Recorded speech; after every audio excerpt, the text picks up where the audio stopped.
욥기 14장 1절에서 6절입니다. 여자에게서 태어난 사람은 날수가 적고 괴로움으로 가득하며 꽃과 같이 자라나서 꺾이고 또한 그림자처럼 사라지며 계속해서 머물지 아니하거늘 이러한 자를 향하여 주께서 눈을 여시고 나를 주와 함께 심판 자리로 데려가시나이까. 누가 정결한 것을 부정한 것 가운데서 가져올 수 있나이까. 아무도 없나이다.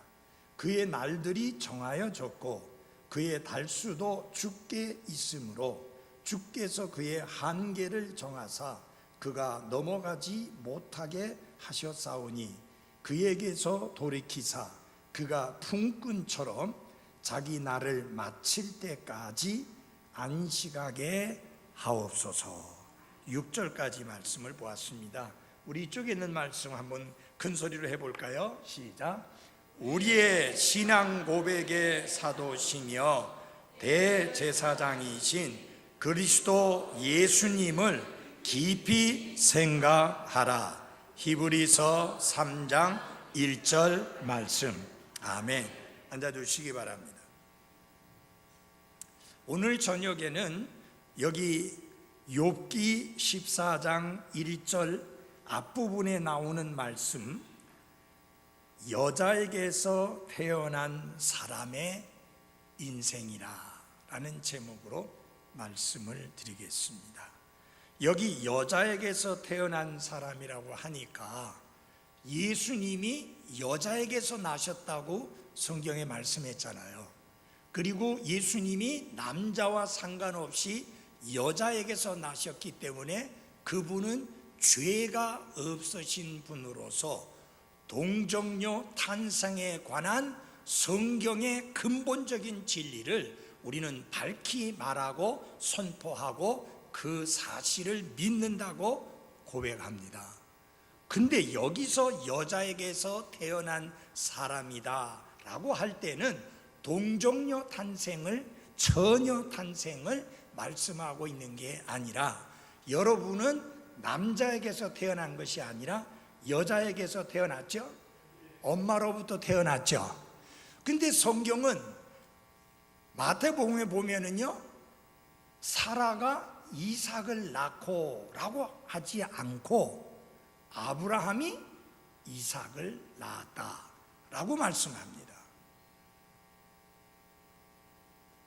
자, 그런데 여기 욥기에서는 여자에게서 태어난 사람이다 했는데 강조점은 무엇이냐? 우리가 어머니로부터 태어난 인생이다 라는 것을 말씀하기 위함입니다. 욥은 친구들과 아무리 입씨름을 해보았자 아무 쓸데가 없다는 사실을 알고 이제 그들에게 변명하고 말하는 것을 그치고 하나님을 향하여 말을 하기 시작합니다. 조금 전에 읽은 본문의 말씀도 친구들에게 하는 이야기가 아니라 하나님께 드리는 말씀입니다.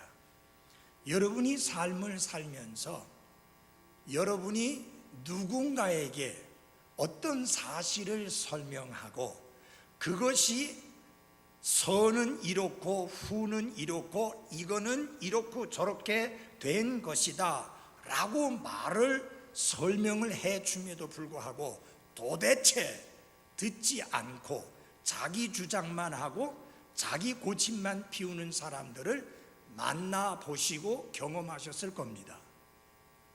그런 경험 다 있죠?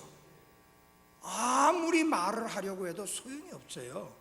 안 들으니까요. 그리고 내가 하는 말을 받아들이지를 않으니까요. 지금 욥이 그 친구들에게 계속해서 한 말이 무엇입니까? 나는 하나님께 이렇게 끔찍한 재앙을 당할 만큼 하나님 앞에 죄를 지은 것이 없다. 계속 그렇게 말을 했지만 친구들은 아니다, 죄 없이 망한 자가 어디 있느냐? 빨리 하나님 앞에 죄를 자백하고 용서를 빌면 지금 이 재앙이 그치고 다시 옛날처럼 삶이 회복될 것이다 라고 주장을 하는 거예요. 욥이 아니라고 아무리 말해도 이거는 소의 귀에 경읽기식으로 안 통하는 겁니다. 자, 여러분도 비슷한 경험을 하셨을 거예요. 목사는 이런 경험을 많이 합니다. 그게 아닌데, 그게 아니라고 이야기를 해도 자기가 듣고 싶은 대로 듣고 믿고 싶은 대로 믿는 사람들을 많이 만납니다. 어젯밤에도 제가 1시간 이상 그 사람하고 이야기를 해야 됐어요. 대전에 사는 사람이라면서 갑자기 우리 교회 홈페이지를 보았다고 하면서 전화가 왔는데, 이 사람은 그야말로 나에게 질문을 해놓고 자기가 듣고 싶은 대로 듣고 그 다음에는 자기가 말하고 싶은 것만 말을 하고,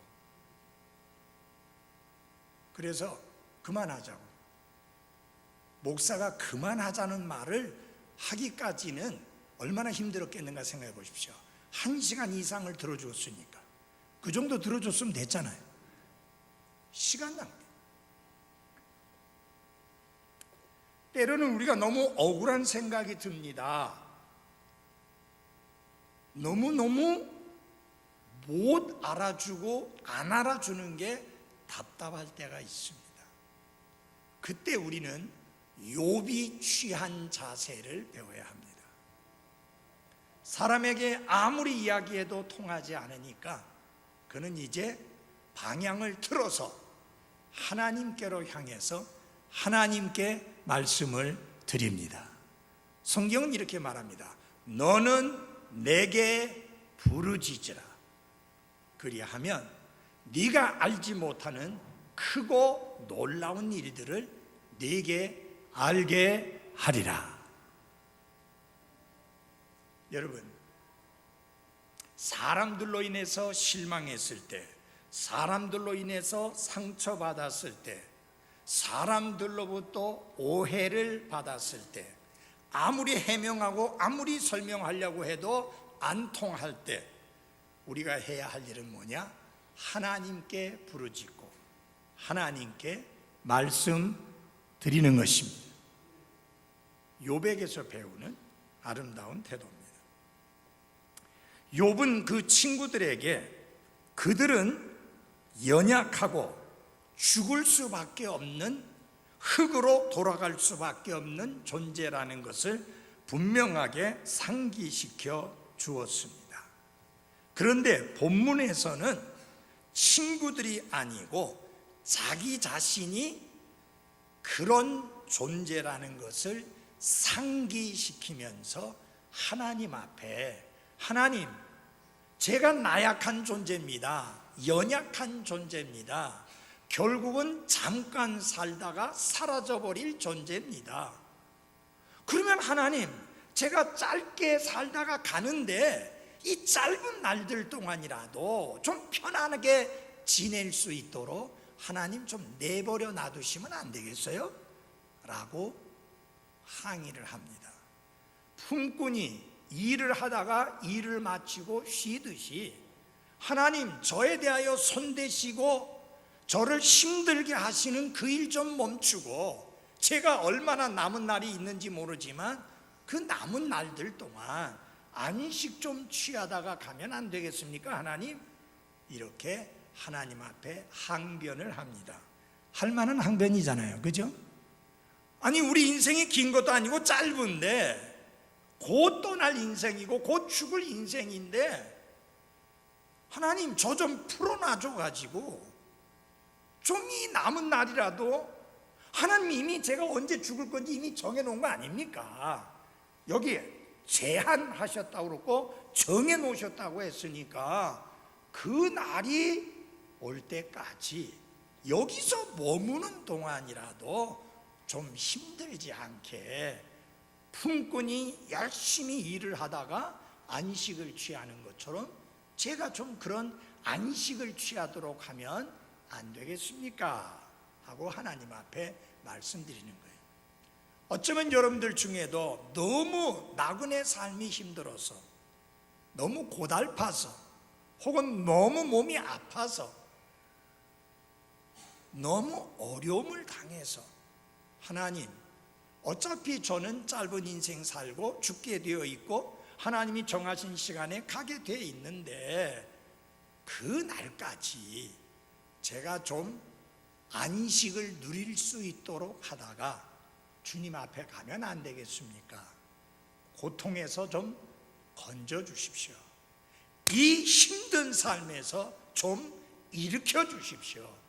제 삶 좀 펴지게 좀 해 주십시오.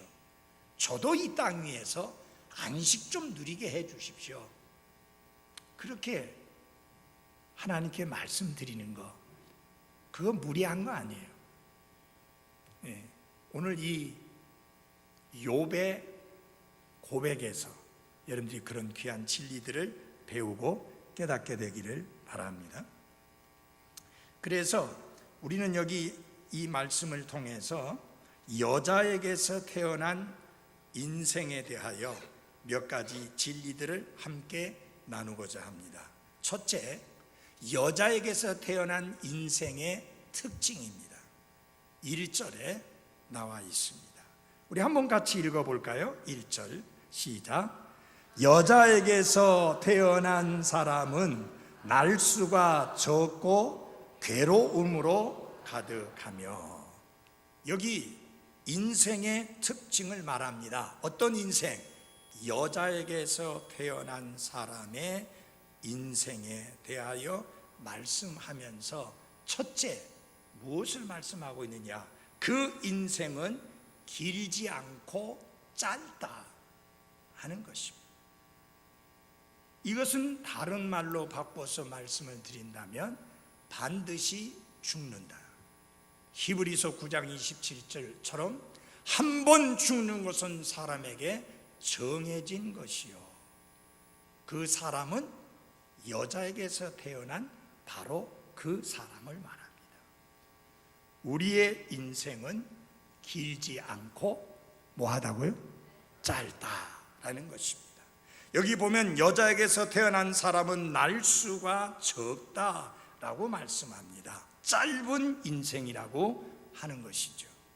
그런데 여기에 성경은 인생을 어떻게 세고 있는가? 달수나 횟수로 세는 게 아니에요. 날수로 세고 있어요. 왜냐? 어느 날 우리 인생의 마지막이 될지 모르는 것이 우리의 인생이기 때문입니다. 그래서 그 우리의 인생이 짧다라는 것을 이야기하면서 달수를 말하는 게 아니고 횟수를 말하는 게 아니고 날수를 말할 정도로 우리의 인생이 짧다 하는 것입니다. 사실상 우리의 날들은 우리가 생각하는 것보다 훨씬 적고 짧습니다.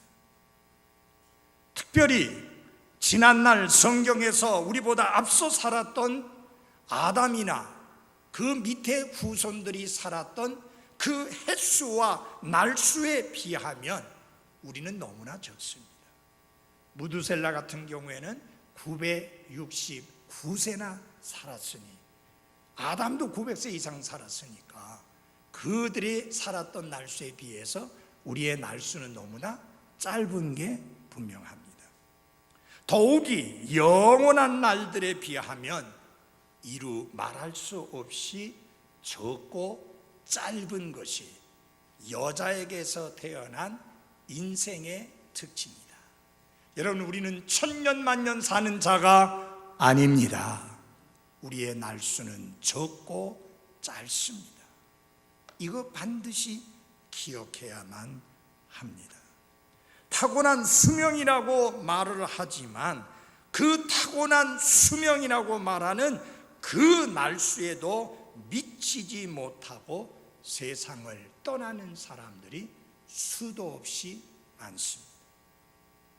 그래서 여러분이 반드시 기억해야 됩니다. 우리의 인생은 길고 오래되는 것이 아니라 적고 짧다고 하는 사실을 명심하고 살아야 합니다.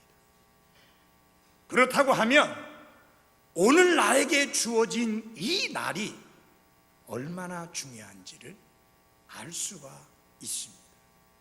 허비하고 낭비할 수 없는 게 우리의 날들이 적고 우리의 날들이 짧기 때문에 우리는 한순간을 시시각각 시간과 그 하루하루를 정말 하나님 앞에서 책임 있게 살아야 하는 게 옳습니다. 어떤 사람은 종종 태어나자마자 죽기도 하고 모태에서 나오고 나서 요람에서 죽기도 하고 그 다음에 이 세상에 나와서 인생을 본격적으로 살려고 하는 그 상황 속에서 죽기도 합니다. 왜 이런 일이?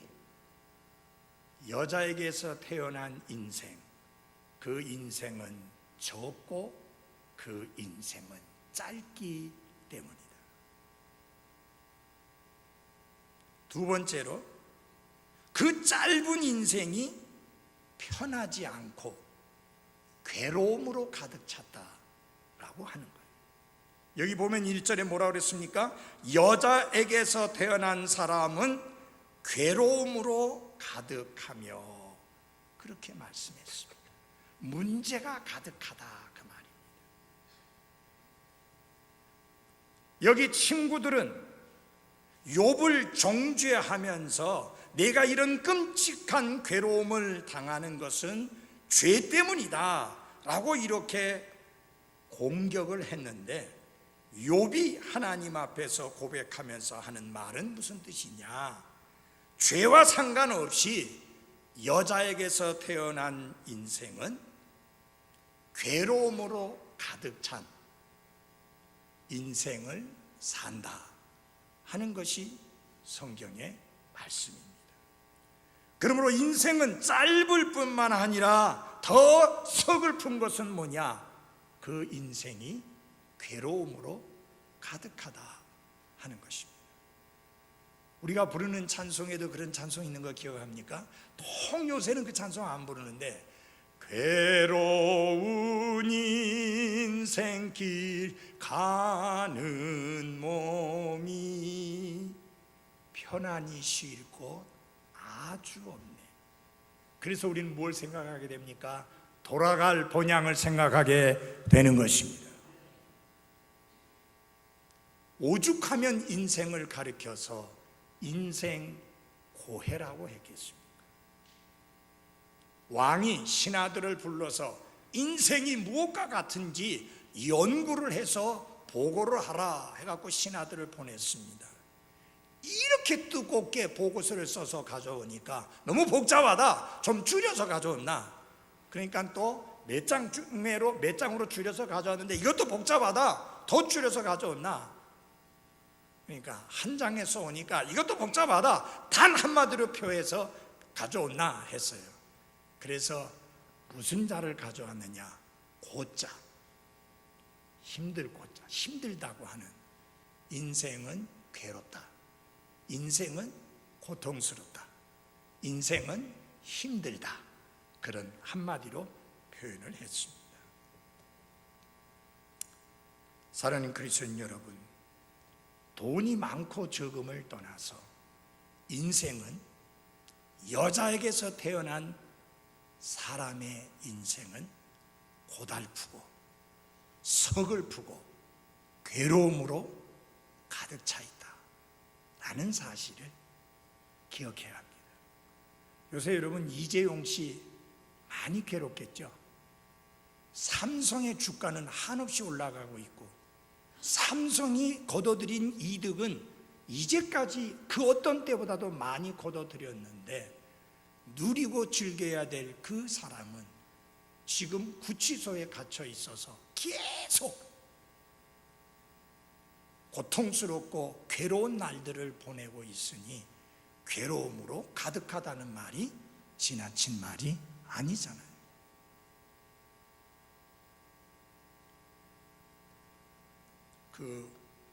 이건희 씨, 세계에서 한 50번째 드는 부자인가 그렇디다.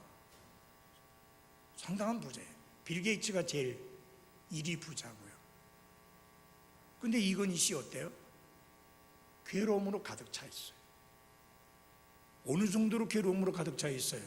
내가 살았는지 죽었는지도 알지도 못할 만큼 괴로움으로 가득 차 있어요. 아무것도 못 즐겨요. 아무것도 못 누려요.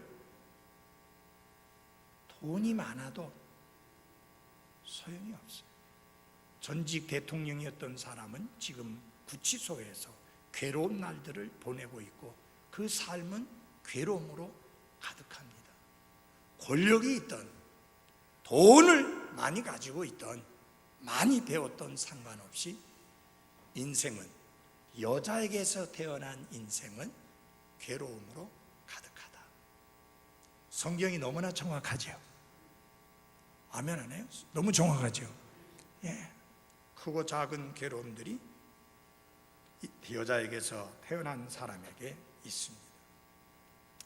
자, 여자에게서 태어난 사람은 이 세상에서 보내는 날수가 적은데, 그렇다 할지라도 그 짧은 날들을 즐겁게 보낼 수만 있다면 얼마나 좋겠습니까? 그러나 그것은 단지 희망사항일 뿐입니다. 여자에게서 태어난 사람은 짧은 인생을 사는 동안 걱정이 가득하고 염려하고 두려워하며 괴로움으로 가득 찬 인생을 보내게 되어 있습니다. 괴로움이나 초조함이나 당혹함이나 염려를 겪지 않은 채로 지나가는 날이 과연 하루라도 있을까라고 말할 수 있을 정도로 힘든 날들을 보내고 있습니다. 그래서 심지어 어떤 사람은 차라리 이런 삶을 사느니 이 삶이 끝나는 것이 낫겠다라고 생각하는 사람도 있고, 때로는 극단적인 선택을 하는 사람도 있습니다. 여기까지는 예수 그리스도와 상관없이 살아가는 삶의 모습입니다. 이제 우리가 그리스도를 만나고 그분 안에서 구원을 받고 그분을 통해서 영원한 생명을 얻고 그분을 통해서 하나님의 자녀가 되고 나면 180도 달라집니다. 나는 나의 사는 날이 괴로움으로 가득하다고 그렇게 믿지 않습니다. 주님이 약속하신 대로 생명을 얻었을 뿐만 아니라 더 풍성히 누리게 하시는 예수님의 은혜를 힘입고 살아갑니다. 어떤 부자처럼 많은 것을 갖고 있지 않습니다. 어떤 사람처럼 엄청나게 많이 배웠거나 어마어마한 학위를 가지고 있지 않습니다. 어떤 사람처럼 권력을 누리고 있지 않습니다. 그러나 예수님 때문에, 예수 그리스도 안에서 저는 만족하고 기쁘고 더 이상 바랄 것이 없는, 부족함이 없는 삶을 살 수 있게 해주신 나의 선한 목자이신 예수 그리스도를 인하여 찬양을 드립니다. 여러분, 이건 구분해야 됩니다. 인생이 짧고 괴로움으로 가득 차다고 하는 것은 구원받지 못한 여자에게서 태어난 사람의 모습이고, 누구든지 그리스도 안에 들어오면 새로운 창조물이 되고 옛것들은 모두 지나가고 모든 것이 새롭게 되므로 변화를 경험하게 되는 것입니다. 오래전에 찬송을 작사하고 작곡하신 분들이 정말 성경적으로 바른 곡을 작곡했고 바른 가사를 만들었었다라는 생각이 듭니다. 주 예수 내 맘에 들어와 계신 후 변하여 새 사람 되고 내가 늘 장차 바라던 천국을 이미 소유하게 되면 주 예수님 내 맘에 계시기 때문이다. 어둠이 빛으로 바뀌고요, 죽음이 생명으로 바뀌고요, 지옥이 천국으로 바뀌고요, 마귀의 자식이 하나님의 자녀로 바뀌게 되고요.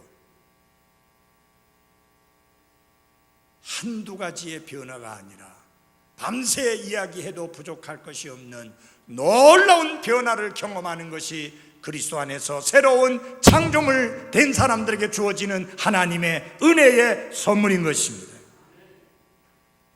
말씀드렸잖아요. 여자에게서 태어난 사람은 그 인생이 고달프다, 짧고 적음에도 불구하고 그 인생은 고달프다, 서글프다. 왜? 괴로움으로 가득 차 있기 때문에, 문제투성이의 삶이기 때문에. 그러나 여러분 그리스도 예수님 안에서 구원받은 거 확실해요? 어저께 그분하고 이야기를 하면서 내가 그랬어요. 당신 진짜 구원받은 사람 맞느냐? 지 입으로는 구원받았다고 말하는데, 내가 믿는 성경은, 내가 성경에서 보는 구원은 그렇게 하찮고 값없는 구원이 아니다. 놀라운 구원이다. 옛 것들은 다 지나갔으니 보라, 모든 것이 새롭게 되었도다 말씀했잖아요. 여러분 인생이 괴로움으로 가득 찬 인생입니까? 아니죠. 우리는 다윗처럼 고백할 수 있습니다. 주는 나의 목자시니 내가 부족함이 없으리로다. 그 부족함이 없으리라는 말은 무슨 뜻이냐? 더 이상 바랄 게 없다. 그래서 I shall not want, 더 이상 바랄 게 없다 그 말이에요. 왜? 그리스도께서 나의 목자이시니까. 그 목자이신 예수님이 푸른 초장에 나를 누이시고, 그 목자이신 그 하나님이, 그 예수님이 나를 잔잔한 물가로 인도해 주시고, 그 목자이신 예수님이 나를 의의 길로 인도해 주시니, 그 목자이신 예수님께서 그분의 지팡이와 그분의 막대기로 나를 보호해 주시고 위로해 주시니 더 이상 바랄 것이 없다. 이게 그리스도 안에서의 새로운 창조물 된 자의 삶인 것입니다. 여자에게서 태어난 자의 인생 비참합니다. 인생도 짧은데 인생이 괴로움으로 가득 차서 정말 고달프고 서글픈 인생을 살다가 간다 그 이야기예요. 그러나 여러분, 우리는 그리스도 예수님 안에서 그런 삶에서 벗어났습니다. 그런 삶에서 해방되었습니다. 고난이 더 이상 없다는 말은 아닙니다. 시련이 더 이상 없다는 말은 아닙니다. 더 이상의 아픔이 없다는 말이 아닙니다. 더 이상 여러분과 저의 삶 속에 힘들고 어려운 일이 없다는 말은 아닙니다. 그러나 그런 일이 있음에도 불구하고 우리는 그 가운데서도 기뻐할 수 있는 능력이 있다고 하는 사실입니다. 그래서 괴로운 인생길이 아니라는 거예요. 그 다음에 세 번째, 여자에게서 태어난 인생의 특징이 뭐냐? 깨끗지 않고 더럽다는 거예요. 3절을 같이 보겠습니다. 3절입니다. 같이 보겠습니다. 3절 시작. 이러한 자를 향하여 주께서 눈을 여시고 나를 주와 함께 심판자리로 데려가시나이까? 누가 정결한 것을 부정한 것 가운데에서 가져올 수 있나이까? 아무도 없나이다. 여자에게서 태어난 사람의 죄악됨은, 그 더러움은 인간 본성의 죄악됨에서 생겨납니다. 사람들이 저지르는 죄악들은 원래부터 사람의 몸에 배어있는 부패함의 자연스러운 산물인 것입니다. 더러운 샘에서 맑은 물줄기가 나올 수 없고 가시나무에서 포도 열매가 열 수 없는 것과 마찬가지로 죄인된 인간에게서 의롭고 거룩하고 깨끗한 인간이 태어날 수 없는 것이죠. 그래서 성경은 로마서 5장 12절에 이렇게 말합니다. 이름으로 한 사람으로 말미암아 죄가 세상에 들어오고 죄로 말미암아 사망이 왔나니 이와 같이 모든 사람이 죄를 지었으므로 사망이 모든 사람에게 이르렀느니라 라고 말씀했습니다.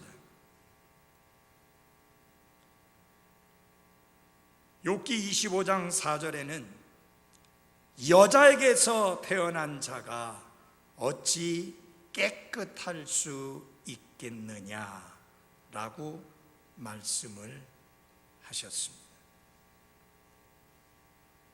사랑하는 그리스도인 여러분, 우리가 바로 이렇게 더러운 자가 아니었습니까? 우리가 바로 이렇게 부패한 자가 아니었습니까? 하나님께서 말씀하십니다. 만물보다 더 거짓되고 부패한 것이, 모든 것보다 더 부패한 것이, 더럽고 부패한 것이 사람의 뭐라고요? 마음이다 그랬습니다. 사람의 영일 수도 있고. 그런데 우리가 그리스도 예수님 안에서 그분의 피를 통해 깨끗게 되었습니다. 그래서 이제 우리가 하나님 앞에 설 때 죄인으로서 서지 아니하고 하나님의 자녀로서 의로운 자로서 설 수 있으며 때를 따라 도우시는 하나님의 은혜를 구하기 위해서 하나님의 왕좌 앞에 당당하게 나아갈 수 있는 것을 인해 감사를 드려야 합니다. 그래서 우리는 기도할 때 이 죄인 아무 공로가 없사오나 거룩하신 예수님 이름 받도록 기도합니다라고 하지 않습니다. 하나님은 죄인의 기도를 들어주시지 않습니다. 하나님은 그분의 자녀들의 기도에 응답하십니다. 그래서 예수님이 기도를 가르치실 때에 뭐라고 가르치셨습니까? 하늘에 계신 우리 아버지시여. 우리의 기도의 대상이 하늘에 계신 아버지라는 말은, 다른 말로 바꿔 말씀드린다면 하나님 아버지께 기도할 수 있는 사람은 오직 말씀과 성령님의 역사를 통해서 다시 태어나서 하나님의 자녀가 된 사람만이 하나님을 가리켜 아버지라 부르며 기도할 수가 있는 것입니다.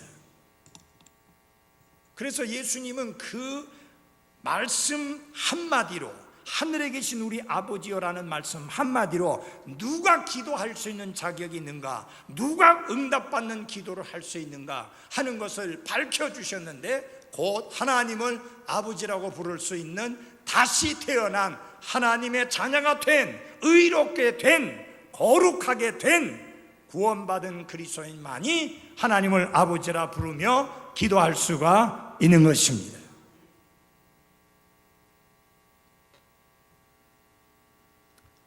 자, 여기 욥은 하나님 앞에 이렇게 항변을 합니다. 3절에 보면 이러한 자를 향하여 주께서 눈을 여시고 나를 주와 함께 심판자리로 데려가시나이까.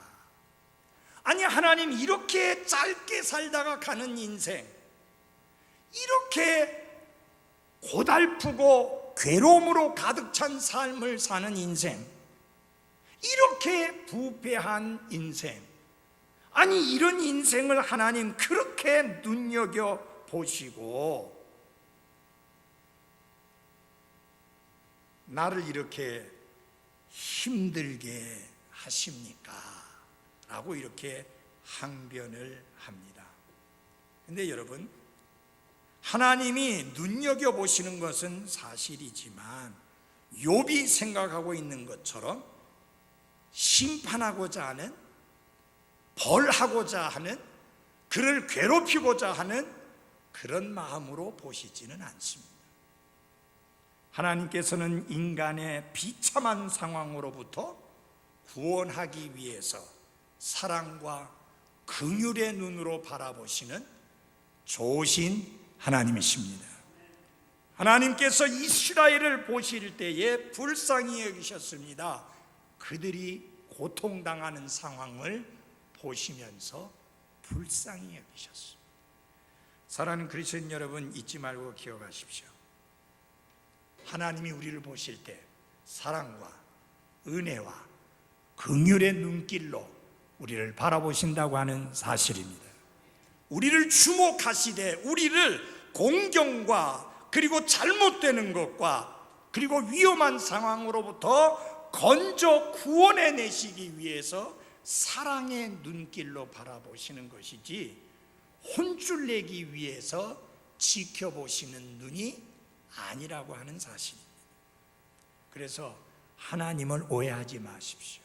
하나님이 딱 지켜보고 있다가 잘하나 잘못하나 보고 있다가 그냥 꽝 때리기 위해서 우리를 그렇게 지켜보시는 분이 아니라, 혹 우리가 잘못된 길에 빠져서 곁길로 나가서 크게 고통당하고 크게 어려움을 당하지 않는가?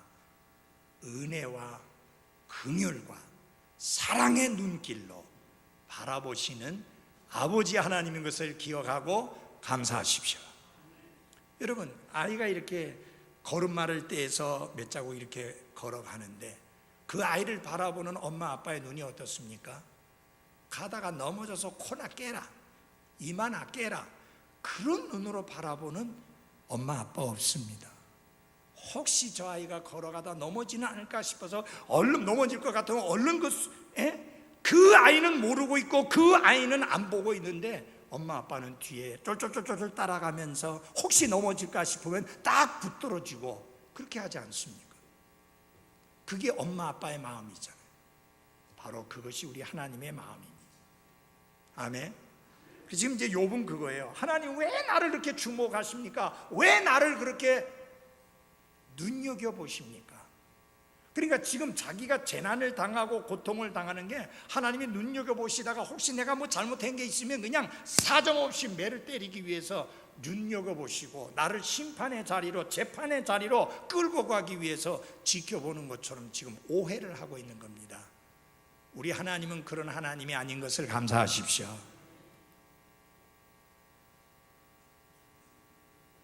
눈동자와 같이 우리를 지켜주시는 하나님, 침 삼킬 동안도 놓치지 않냐고 우리를 돌보시는 하나님, 우리의 머리카락 숫자까지도 세심받을 정도로 자상하게 우리를 돌아보시는 하나님을 감사하고 찬양하며 살아가시기를 바랍니다. 그 하나님은 실제적인 분입니다. 하나님은 살아계시고 실제로 역사하십니다. 여러분에게 여쭤볼게요. 여러분 중에서 자기 머리카락 숫자가 몇 개인지 아시는 분 계세요? 한 사람도 없습니다. 지구상에 아무도 없어요. 왜 그러느냐? 자, 설사 숫자를 셌다 합시다. 머리 한번 이렇게 만지면 숫자 달라져요. 빠지는 것들 있잖아요. 특별히 나이 들면 잘 빠지잖아요. 아침에 샤워하면서 머리 감고 나면 내 안에 보니까 엄청 많이 빠지더라고요. 숫자 어떻게 계산해요? 그런데 하나님은 우리의 머리카락까지 세심받을 정도로 아신다. 여러분, 그거 장난 아니에요. 실제로 하나님 그렇게 아십니다. 여러분, 우리에게서 머리카락 하나 뭐 그렇게 중요합니까? 물론 어떤 분에게 되게 중요할 수도 있습니다. 너무 머리카락이 없는 분들은 굉장히 중요하잖아요. 그런데 하나님은 그 정도로 우리를 알고 계신가? 왜 그렇게까지 알고 계시는가? 혼쭐 내기 위해서가 아닙니다. 우리를 야단치고 혼내기 위해서가 아니라 우리를 돌보고 우리를 지키시고 우리의 필요를 채워주시고 우리를 공경에서 건져주시고 우리를 의의 길로 인도하시기 위해서입니다. 선한 목자처럼. 두 번째로 인생의 본질에 관한 귀한 교훈을 배울 수 있습니다. 여자에게서 태어난 사람, 그 인생의 본질을 성경은 두 가지로 이야기합니다. 첫째, 인생은 무엇과 같다고 했는가? 2절을 보시기 바랍니다. 2절 같이 함께 한 목소리 읽어보겠습니다. 시작. 꽃과 같이 자라나서 꺾이고 또한 그림자처럼 사라지며 계속해서 머물지 아니하거늘. 인생의 본질에 대하여 하나님은 두 가지를 말합니다. 첫째 하나, 인생은 꽃과 같다. 욥은 여자에게서 태어난 사람의 인생은 꽃과 같아서 갑작스럽게 환하게 피지만 곧 생명력도 사라져서 빠르게 말라버리고 떨어지고 마는 것이 꽃인 것처럼 인생이 그와 같다. 꽃은 곧 시들고 떨어지며 모든 아름다움이 없어져 버리고 말하는데 인생도 꽃잎을 활짝 피어 절정에 도달을 했다가 시들어서 본래의 고향인 땅으로 떨어지는 꽃과 같다. 꽃이 어디서부터 왔어요? 땅에서부터 왔어요. 그리고 그 꽃은 떨어져서 땅으로 돌아갑니다. 인생이 그와 같다. 그래서 꽃과 같다. 그래서 성경은 이렇게 말합니다. 푸른 아침에 꽃을 피우고 자라다가 저녁에는 베어 시드나니. 인생이 바로 그와 같다는 것입니다. 모든 육체는 풀이요 육체의 모든 아름다움은 들의 꽃과 같으니라. 풀은 마르고 꽃은 시든다.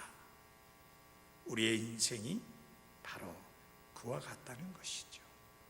근데 성경은 이렇게 말합니다. 풀은 마르고 그것의 꽃은 떨어지되 오직 주의 말씀은 영원토록 지속되나니 라고 했습니다. 우리가 그렇게 꽃처럼 피었다가 시들고 사라지고 마는 인생이었지만 그리스도 예수님을 통해서 영원한 말씀이신 예수 그리스도를 통해서 우리는 시들지 않고 떨어지지 아니하는 영원한 생명을 얻게 된 것을 감사해야 합니다. 하나님의 말씀이 영원토록 지속되는 것처럼 이제 구원받은 그리스도인은 영원히 지속되는 사람이 된 것을 감사하십시오. 우리의 육체는 꽃과 같이 떨어질 것이지만 우리의 영과 혼은 영원히 있게 될 것입니다. 여러분, 아무리 꽃이 아름답다 하더라도 그 꽃은 오래가지 못합니다. 그래서 제가 여기 강대상에 꽃꽂이 하는 것을 가능하면 피하도록 권하는 이유가 돈은 엄청나게 많이 들어가는데 길게 가봤자 일주일밖에 못 가요. 그게 몇만 원씩 들여서 준비하는데 근데 이거 퍼런 거 이렇게 갖다 놓으니까 나무 갖다 놓으니까 지난주에도 팔았고 이번 주에도 팔았고 다음 주에도 팔할 것이고 얼마나 좋아요. 저는 꽃을 아주 싫어해요. 제 아내한테 아직 한 번도 꽃을 사서 선물한 적이 없습니다. 꽃을 준 적이 있습니다. 남에게 받아서 갖다 준 적은 있어요. 그 왜 안 해주느냐? 꽃이 시드는 걸 보는 게 너무 싫어요. 돈이 막 이렇게 말라가는 것 같아. 너무 싫어.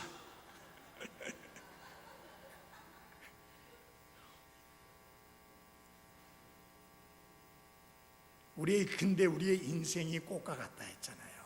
아름다움. 저도요 팔자주름 없이 탱탱한 적이 있었어요. 맞죠? 근데 시들잖아. 이 육체는 시들 수밖에 없어요. 언제나 탱탱한 건 아니에요. 꽃과 같으니까 그 아름다움. 요새 어느 탤런트가 둘이서 결혼한다고 중국도 야단이고 일본도 야단이고 우리나라도 야단이고 뉴스에서 계속 이야기하는 거예요. 아니 그 젊은 남녀가 결혼하는 게 뉴스거리가 된다고 그렇게 난리예요. 스타니까 스스로 타락하는 자가 스타예요. 여러분, 진정한 별은 예수 그리스도 한 분밖에 없어요. 그들은 절대 우리의 스타가 아니에요. 우리의 스타는 예수 그리스도 한 분뿐이십니다. 여러분, 아무개 그 탤런트가 아무리 예쁘다 한들 그거요 10년만 지나보면 별거 아니에요. 20년만 지나면 여러분하고 똑같아. 그거 아무데. 성경 말씀했잖아요. 꽃은 시들고 떨어진다. 그 다음에 인생의 그 본질을 뭐라고 말했느냐? 그림자와 같다 했습니다. 태양이 뜨고 질 때 곧바로 사라지는, 신속하게 사라지는 그림자처럼 인생은 오래 머물지 아니한다 하는 것입니다. 여러분 잘 보십시오. 그림자는요 흔적도 남지 않고 사라지고 그 다음에 다시 돌아오지 않습니다. 인생은 이렇게 지나가 버리고 다시 돌아오지 않습니다. 다윗은 이 사실을 철저히 깨달았습니다. 그래서 그는 이렇게 고백합니다. 우리는 우리의 모든 조상들 같이 주 앞에서 나그네여 잠시 머무르는 자이며 또 땅 위에 있는 우리의 날들은 그림자 같아서 영구히 지속되는 날이 없나이다. 왕이었지만 그는 그런 고백을 합니다. 내 날들은 기울어지는 그림자 같고 나는 풀같이 시들었나이다. 사람은 헛된 것과 같고 그의 날들은 지나가는 그림자와 같으니이다. 그림자와 같다. 그렇게 계속 말씀하고 있습니다. 여러분, 해가 지고 나면 그림자는 사라져버리고 맙니다. 그것처럼 우리도 사라지게 될 것입니다. 꽃과 같은 인생, 그래서 마르고 떨어지는 인생, 그림자처럼 흔적도 없이 사라지는 인생. 어떻게 살아야 되겠습니까, 여러분? 아웅다웅하면서 살아야 되겠습니까? 그리스도 예수님 안에서 예수님이 약속하신 생명과 함께 더 풍성히 얻게 하려 하심이라는 abundant life, 풍성한 삶을 누리는 성도들이 되시기를 바랍니다. 기쁨이 충만하고 감사가 충만하고 평안이 넘치는 풍성한 삶으로 살아갈 수 있기를 바랍니다. 내가 하는 일이 잘 되기 때문에 풍성하다고 생각지 마십시오. 물론 내가 하는 일이 잘 돼야 될 것이고 하나님의 영광을 위해서도 그것은 잘 돼야 되지만 내 기쁨은 그곳에 있으면 안 되고 내 기쁨은 주님 자체에 있어야 하는 것입니다. 마지막으로 여자에게서 태어난 사람의 인생의 날수에 관하여 5절과 6절이 말씀하고 있습니다. 5절 한번 같이 읽어보겠습니다. 시작. 그의 날들이 정하여졌고 그의 달수도 주께 있으므로 주께서 그의 한계를 정하사 그가 넘어가지 못하게 하셨사오니. 여기서 보면은 그의 날들이 정하여졌다는 말은 무슨 말이냐? 우리의 인생에 끝이 있다, 그 이야기입니다.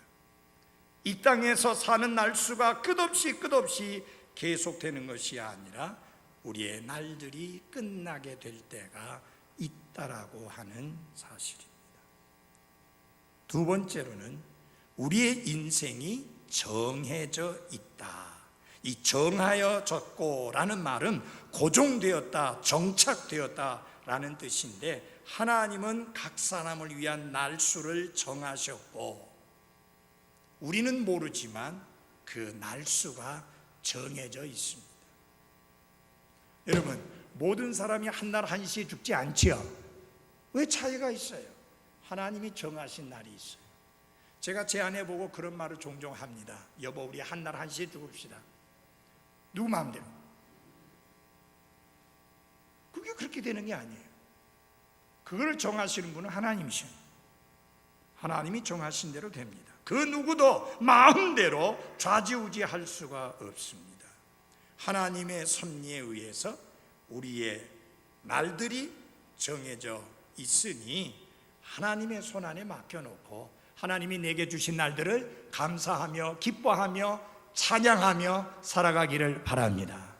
자, 나에게 정해진 날이 언제까지인가 그거 계산한다고 신경 쓰지 말고 하루하루를 한 번에 하루씩 살아가며 감사하는 가운데 살아놓으시기를 바랍니다. 그 다음에 중요한 게 있습니다. 세 번째는 하나님이 정해놓으신 경계를 넘어갈 수 없다라는 이야기. 하나님의 계획들은 변경될 수 없고 하나님의 미리 아심 속에는 오류가 없기 때문에 어느 누구도 하나님이 정하신 그 한계를 넘어갈 수가 없습니다. 그래서 그 한계를 넘어서서 불로 장수하는 일은 절대로 없습니다. 마지막 한계에 닿게 될 것이고 그리고 우리는 반드시 죽고야 마는 것입니다. 근데 여러분 잘 보십시오. 그게 언제인지 결코 알지 못합니다. 또 우리가 아는 것이 바람직하지 않습니다.